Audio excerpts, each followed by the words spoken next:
Martin Luther King Jr. is one of the most famous Americans ever. He was a pastor and a humanitarian, but is known mostly for being a civil rights activist. King was the leader of the African American civil rights movement during the 1950s and the 60s. His use of non-violent protest to affect social change was based on his Christian beliefs. King was born Michael King, but his father changed his name in honor of the German reformer Martin Luther. King lived in the most diverse area in American history. The white and the southern contour of the United States wanted nothing to do with the social change during the 60s.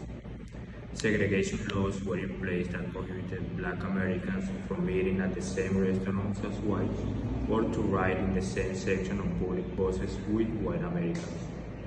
King led the famous 1955 Montgomery bus boycott in reaction to Rosa Parks' refusal to surrender her bus seat to a white passenger, as was required by law in Montgomery, Alabama at the time.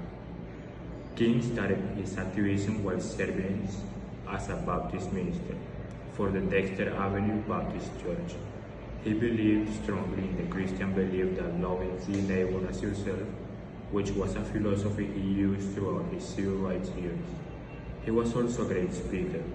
His I Have a Dream speech is regarded as one of the most famous oratory in American history. In it, he speaks of how his dream is for white and black Americans to work together hand in hand as brothers. The speech also declared how it was his dream for all Americans to be judged not by the color of their skin, but by the content of their character. In October 14 of 1964, King was awarded the Nobel Peace Prize for his involvement in combating racial inequality in the United States. He was assassinated in April 1968 in Memphis, Tennessee, at the age of 39.